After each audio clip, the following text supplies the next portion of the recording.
નમસ્કાર. ધોરણ 10 SS પ્રકરણ 12 ભારત ખનિજ અને શક્તિના સંસાધનનો ભાગ 4 આપણે જોવાનો છે. હવે ખનિજ અને શક્તિના સંસાધનમાં આપણે સંચાલન શક્તિના ખનિજો વિશે જોવાના છે મિત્રો. સંચાલન શક્તિના ખનિજો કયા કયા છે તેના વિશે ચર્ચા કરવાના છે. તો સંચાલન શક્તિના આજના આધુનિક યુગની અંદર સંચાલન શક્તિના ખનિજ વગર ચાલતું નથી.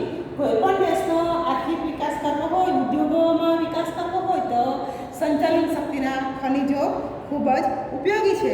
અથવા એમ કહેવાય કે દેશના ઉદ્યોગ અને અર્થતંત્રને ધબકતું રાખવું હોય, દેશના ઉદ્યોગો અને અર્થતંત્રને ધબકતું રાખવું હોય તો સંચાલન શક્તિના ખનિજો જોઈએ જ મિત્રો. તો આપણે જોઈએ સંચાલન શક્તિના ખનિજનું વર્ગીકરણ. સંચાલન શક્તિના ખનિજોનું વર્ગીકરણમાં કેટલાક ખનિજો પરંપરાગત અને બિનપરંપરાગત હોય છે. કેટલાક ખનિજો વ્યાપારિક અને બિન વ્યાપારિક શક્તિના સંસાધનો હોય છે મિત્રો. તો એમાંના મહત્વના પોઈન્ટની આપણે ચર્ચા કરીએ મિત્રો. તો સંચાલન શક્તિના જે ખનિજો જે પરંપરાગત ને વ્યાપારિક કે બિન વ્યાપારિક છે તેમાં ખાસ કરીને એમ તો આ બધા ખનિજો છે ને એમાં મુખ્યત્વે કોલસો, ખનિજ તેલ, કુદરતી વાયુ અને અણુ ખનિજ આવે મિત્રો. પણ તેમાં આપણે આજે કોલસાની ચર્ચા કરીએ તે પહેલાં આનું વર્ગીકરણ થોડીક વાત કરી લઈએ. કોલસો, ખનિજ તેલ, કુદરતી વાયુ, અણુ ખનિજ એ પરંપરાગત ઉર્જાના સંચાલન શક્તિના સ્ત્રોતો કહેવામાં આવે છે. પરંપરાગત અથવા તો વ્યાપારિક શક્તિ ધરાવતા સ્ત્રોતો કહેવામાં આવે છે મિત્રો. અથવા તો એને પુનઃ અપ્રાપ્ય શક્તિના સંસાધનો કહેવામાં આવે છે. એટલે કે આ ખનિજોનો ઉપયોગ કરીને વીજળી મેળવી શકાય છે. હવે આપણે જે કોલસો, ખનિજ તેલ, કુદરતી વાયુ કે અણુ ખનિજ જે કહ્યા એ પરંપરાગત કે વ્યાપારિક શક્તિ છે અને પુનઃ અપ્રાપ્ય છે. એટલે કે મિત્રો આ ખનિજોનો એકવાર ઉપયોગ થઈ ગયા પછી બહુ લાંબા સમય પછી મળે અથવા તો મળે જ નહીં. એટલે આ ખનિજોને આપણે સાચવીને વાપરવા પડે કારણ કે એ જલ્દી ઉત્પન્ન થતા નથી. તે સિવાય જે જળ ઉર્જા, પવન ઉર્જા, સૌર ઉર્જા, બાયોગેસ, ભૂતાપીય, ભરતી ઉર્જા એ બધી બિન પરંપરાગત ઉર્જાના સ્ત્રોતો કહેવામાં આવે છે. એટલે કે પુનઃ પ્રાપ્ય કહેવાય છે, ફરીથી એ મળી શકે છે. તો મિત્રો અત્યારે આપણે કેવા ઉર્જા શક્તિના સંસાધનનો ઉપયોગ કરવો જોઈએ? બિન પરંપરાગત જે ફરીથી મળી શકે ને એનો ઉપયોગ કરવો જોઈએ મિત્રો. તો હવે આપણે લકડીઓ, કોલસો, જલા લાકડું, છાણા એ પણ બિન વ્યાપારિક મહત્વની વાત પર હવે આપણે આપીએ. તો હવે આપણે આવીએ કોલસા પર. બધા જે શક્તિના સંસાધનો છે જેમાં તમને મેં અગાઉ કહ્યું તે પ્રમાણે મુખ્ય સ્થળ કયું છે તે ખાસ યાદ રાખવાનું છે. બીજા બધા ભારતના ઘણા પ્રદેશો હોય તો કોલસાની અંદર ભારતના ઘણા બધા વિસ્તાર છે, છતાં પણ મહત્વ સૌથી વધારે ઝારખંડને આપવાનું છે મિત્રો. સૌથી વધુ કોલસો ક્યાંથી મળે? ઝારખંડમાંથી મળે છે. એક બીજું એક વાક્યનો સવાલ આવતો છે મિત્રો. કોલસો એ કયા ખડકમાંથી મળે છે? આઈએમપી છે એક માર્કનો સવાલ. કોલસો એ પ્રસ્તર ખડકમાંથી મળે છે. યાદ રાખજો.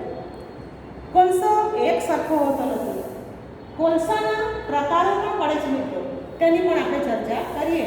હવે આજે કોલસો છે તો આધુનિક પ્રાચીન સમયથી એનો ઉપયોગ થતો આવેલો છે. પણ પહેલા પ્રશ્ન એ થાય કે આ કોલસો જમીનની અંદર બન્યો કેવી રીતે હશે મિત્રો?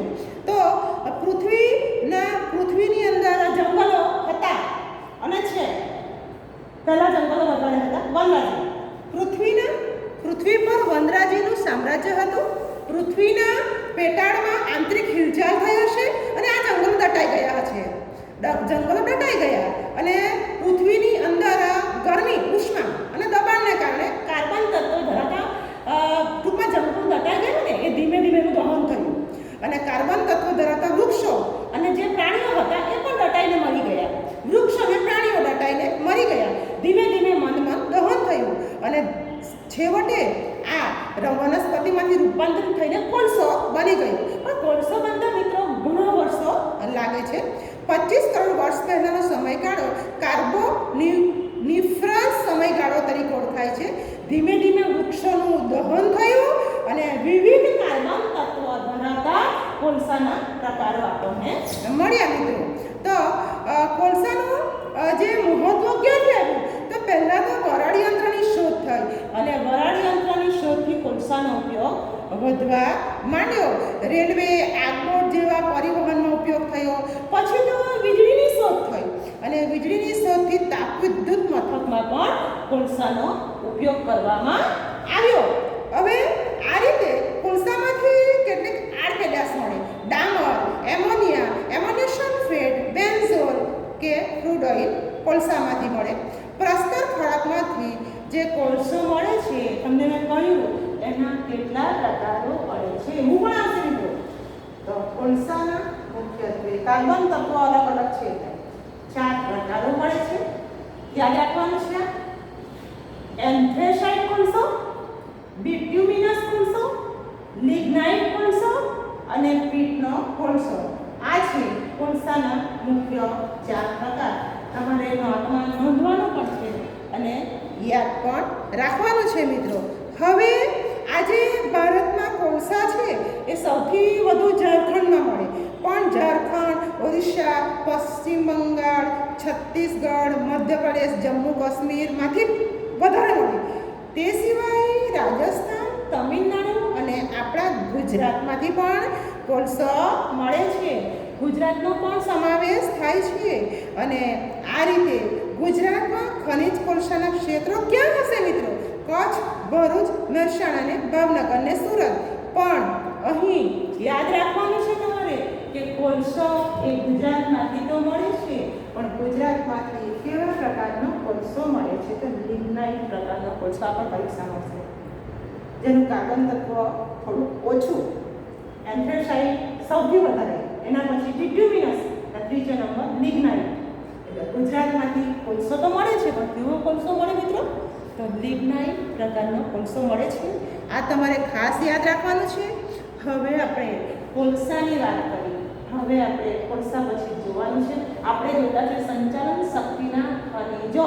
એમાં ખનિજ તેલ, આધુનિક યુગમાં તો ખનિજ તેલ વગર ચાલતું નથી. અને ખાસ કરીને રેત ખડક, ચૂનાના ખડક, સેલ પ્રસ્તર ખડકમાંથી ખનિજ તેલ મળે છે. રેત ખડક, ચૂનાના ખડક અને સેલ પ્રસ્તરમાંથી મળે છે. પ્રસ્તર ખડક જ છે. હવે કોલસાની જેમ જ ખનિજ તેલ બન્યું હશે. પૃથ્વી પર પ્રાણીઓ દટાઈ ગયા હશે અને તેનું હાઇડ્રોકાર્બન્સમાં રૂપાંતર થયું હશે. શું દટાયું હશે? કોલસામાં જંગલ ને પ્રાણી બંને હતા, જ્યારે ખનિજ તેલમાં શું દટાયું હશે? તો પ્રાણીઓ દટાઈ ગયા હશે ને તેમાંથી હાઇડ્રોકાર્બન્સમાં રૂપાંતર થઈને પ્રવાહી બન્યું. પૃથ્વીની આંતરિક હિલચાલ થાય અને ધીમે ધીમે આ સ્તર જે બન્યા ને ખનિજ તેલના, એ ઉપર ઉચકાયા. કેટલાક સમુદ્રમાં જતા રહ્યા અને કેટલાક પેટાળમાં ઉતરી ગયા. તો ભારતમાં સૌથી પહેલાં આ ખનિજ તેલ ઈસવીસન 1866 ભારતના પૂર્વ ભાગમાં આવેલું અસમ, પૂર્વ હિમાલય, 1866માં અસમમાંથી ખોદકામ કરતા સૌથી પહેલાં મળેલું છે મિત્રો. તમારે યાદ રાખવાનું છે. ખનિજ તેલનું ક્ષેત્ર નકશામાં પણ આવે ત્યારે તમારે અસમ બતાવવાનું અને ગુજરાત પણ બતાવી શકાય. 1958માં એટલે આઝાદી પછી 1958માં ગુજરાતમાં પણ ખનિજ તેલ મળી આવ્યું. સૌથી પહેલાં ખેડા એટલે અત્યારે આણંદના લુણેજ ખાતેથી સૌથી પહેલી વાર ખનિજ તેલ મળી આવ્યું છે. આ પણ યાદ રાખજો મિત્રો. તે સિવાય ઘણી બધી જગ્યાથી ગુજરાતમાં પણ ખનિજ તેલ મળી આવેલું છે.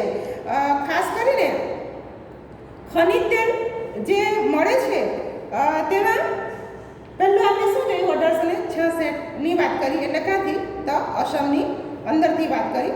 હવે તેની પહેલાં પછી આપણે ગુજરાતની વાત કરી અને તેની પહેલાં જરાક બીજું જોઈ લઈએ કે ભારતના જે ખનિજ તેલના ભંડારો છે ને ભારતની અંદર, એ ખનિજ તેલના ભંડારના 5 વિભાગ પાડ્યા. એટલે કે ભારતના 5 ભાગમાંથી, ઉત્તર પૂર્વ હિમાલયમાંથી, પછી આપણું ગુજરાત એટલે પશ્ચિમે અને બોમ્બે હાઈ એટલે મુંબઈ અને પૂર્વ કિનારાના તેલ ક્ષેત્ર અને રાજસ્થાનના વિસ્તારમાંથી ખનિજ તેલ મળી આવે છે. એ તો 5 વિભાગ પાડેલા છે.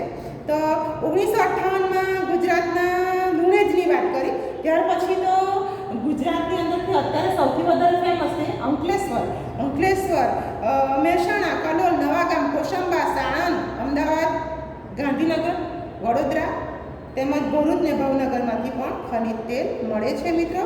હવે ખનિજ તેલ જે મળે છે ને એને શુદ્ધ કરવું પડે.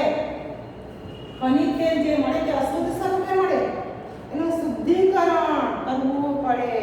તો શુદ્ધિકરણ માટે ઘણા બધા કેન્દ્રો છે મિત્રો, પણ આપણે જે યાદ રાખવાનું છે તેની પણ ચર્ચા કરીએ. તો ખનિજ તેલની રિફાઇનરી હોય ગુવાહાટી, બરોની, કોયલી, કોચીન, ચેન્નાઈ, મથુરા, કલકત્તા, હલ્દિયા એની રિફાઇનરી છે. પણ તમારે શું ખાસ યાદ રાખવાનું છે? ખનિજ તેલ જે અશુદ્ધ સ્વરૂપે મળે છે ને એનું શુદ્ધિકરણ, જે વિશ્વનું સૌથી મોટું ખનિજ તેલનું શુદ્ધિકરણ. વિચાર કરો મિત્રો કે ખનિજ તેલનું શુદ્ધિકરણ આપણે ભારતને વાત કરીએ પણ આપણે એમ કહ્યું છે કે શુદ્ધિકરણ વિશ્વની અંદર સૌથી મોટું, વિશ્વની અંદર ભારત ને ભારતમાં પાછું આપણું ગુજરાત અને ગુજરાતમાં જામનગર. વિશ્વનું સૌથી મોટું ખનિજ તેલનું શુદ્ધિકરણ સંકુલ ગુજરાત રાજ્યના જામનગરમાં આવેલું છે. પરીક્ષામાં આવશે મિત્રો, યાદ રાખજો, ખાસ યાદ રાખજો. કયા રાજ્યમાં? ગુજરાત રાજ્યના જામનગરમાં આવેલું છે. હવે આપણે કોલસો જોયો. કોલસાના 4 પ્રકાર જોયા. ખનિજ તેલ જોયું. ખનિજ તેલમાં આપણે સૌથી મોટું શુદ્ધિકરણ ગુજરાતનું જામનગર જોયું. હવે આપણે જોઈએ કુદરતી વાયુ. મોટે ભાગે જ્યાં ખનિજ તેલ મળે ને ત્યાં મોટે ભાગે એનો વાયુ જમા થતો હોય છે. તો કુદરતી વાયુ મળે છે પણ તે થોડો ઓછા પ્રમાણમાં મળે. કુદરતી વાયુ છે ને એ પ્રદૂષણ વગરનો ઉર્જાનો સ્ત્રોત છે, એટલે આનો જો ઉપયોગ કરીએ તો ઘણો બધો ફાયદો થાય. પ્રદૂષણ રહિત ઉર્જાનો સ્ત્રોત એટલે કે કુદરતી વાયુ, નેચરલ ગેસ અને ખનિજ તેલની સાથે જ ઉત્પન્ન થાય છે અને તેમાંથી છૂટો પડે અને બહાર નીકળે છે. પ્રદૂષણ વગરનો કુદરતી વાયુના ભંડારો ભારતમાં ખંભાત બેસીન, કાવેરી બેસીન, રાજસ્થાનમાં જેસલમેરમાંથી મળે છે. હા, ગુજરાતમાં જે અંકલેશ્વરનું ખનિજ તેલનું કેન્દ્ર છે ને મિત્રો, તેમાં બાજુમાં કુદરતી વાયુના ભંડાર ધરાવતું ક્ષેત્ર પણ છે. અથવા તો ગુજરાતનું અંકલેશ્વર ખનિજ તેલ અને કુદરતી વાયુના ભંડાર ધરાવતું ક્ષેત્ર ગણવામાં આવે છે. કયું ગુજરાતનું? અંકલેશ્વર. ગુજરાતનું અંકલેશ્વર ખનિજ તેલ અને કુદરતી વાયુ, ખનિજ તેલ અને કુદરતી વાયુ બંને ખૂબ મળે મિત્રો, યાદ રાખજો. આપણે સંચાલન શક્તિના ખનિજોનું વર્ગીકરણ જોયું, તેમાં ખનિજો કોલસો, ખનિજ તેલ અને કુદરતી વાયુ વિશે જોયું. હવે પછી 5માં આપણે જોઈશું